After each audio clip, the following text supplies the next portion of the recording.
Oke, baiklah. Pada kesempatan kali ini kami akan menjelaskan mengenai metode sampling.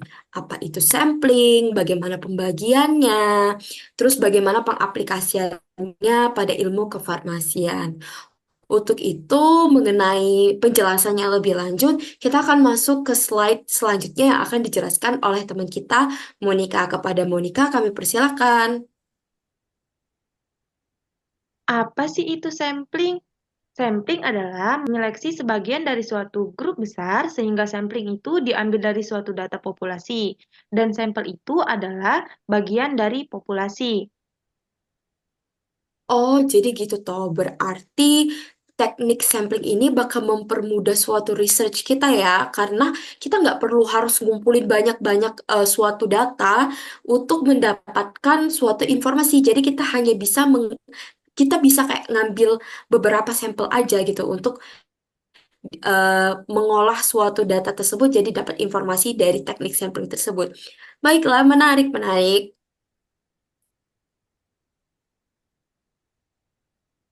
Iya, betul banget tuh. Nah, sedangkan untuk metode sampling itu dibagi menjadi dua. Yang pertama itu ada probability dan yang kedua itu ada non-probability. Yang di mana probability adalah pengambilan data secara random terhadap orang yang punya suatu kepentingan yang sama. Dan setiap orang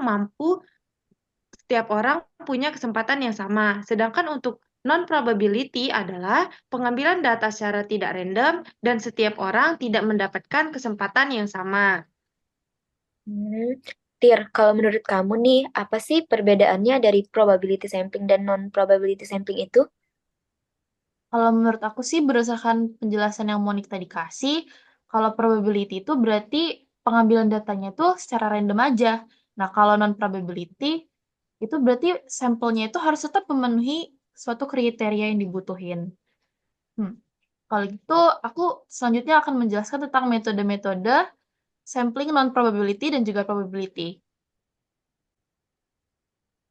Nah, metode probability sampling itu yang pertama ada simple random sampling, yang merupakan metode pengambilan sampel dari anggota populasi tanpa melihat strata atau tingkatan dalam populasi tersebut. Lalu kalau yang kedua itu ada sampel random systematic, di mana pengambilan sampelnya itu berdasarkan interval atau jarak yang sudah ditentukan antar sampel. Jadi misal kita ada 100 data nih, terus kita udah tentuin intervalnya itu yang akan kita ambil itu sampelnya setiap 10 sampel. Jadi sampel yang kita ambil itu adalah akan sampel ke-10, terus ke-20, ke-30, 40, dan juga selanjutnya. Dan kalau yang ketiga itu ada sampel random berstrata, di mana cara pengumpulan datanya itu dengan membagi anggota populasi menjadi beberapa kelompok atau yang juga disebut dengan strata, lalu sampelnya itu akan diambil dari strata tersebut.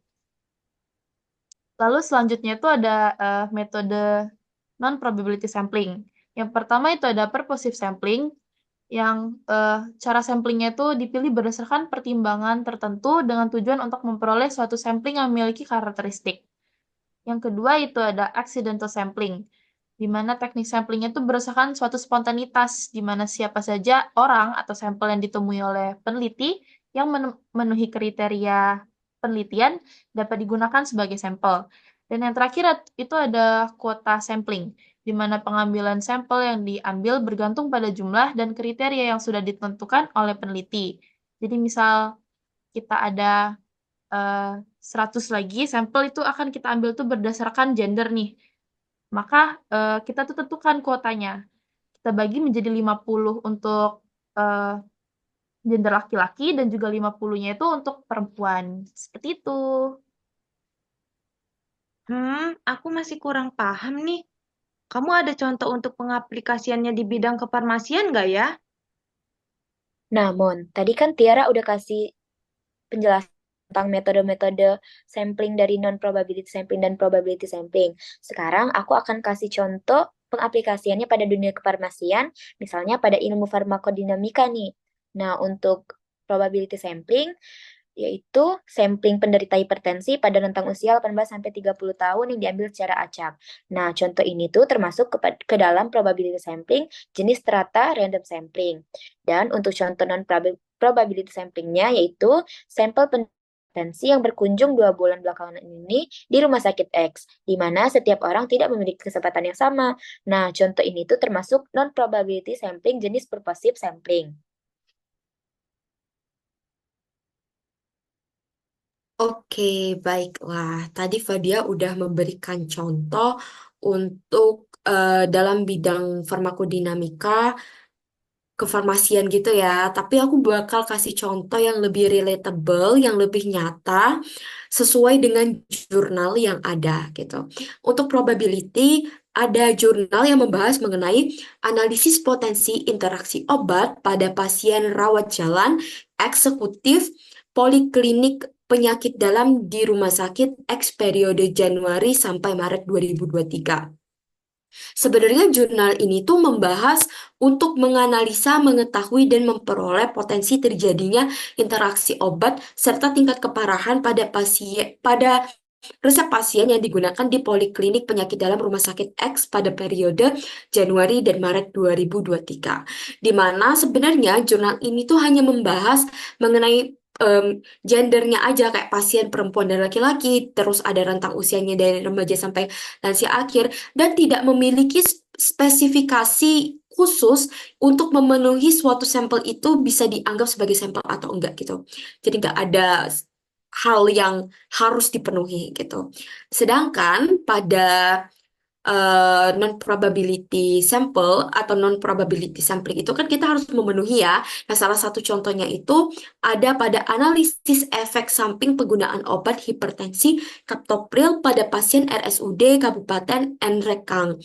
Nah, kalau teman-teman udah notice dari keywordnya di awal, itu ada kata-kata captopril, di mana sebenarnya jurnal ini tuh bertujuan untuk penelitian yang berfungsi untuk mengetahui adanya efek samping yang ditimbulkan dari penggunaan antihipertensi captopril dan memiliki kriteria khusus yang harus dipenuhi, di mana pasien yang bisa masuk ke dalam sampel itu adalah pasien yang memiliki kecocokan pada penggunaan antihipertensi captopril. Otomatis kalau pasien hipertensi yang tidak menggunakan captopril itu tidak bisa dikategorikan sebagai sampel. Baiklah teman-teman, sekian penjelasan dari kami mengenai metode sampling. Kami mengucapkan terima kasih. Sampai bertemu di kesempatan selanjutnya. Bye-bye.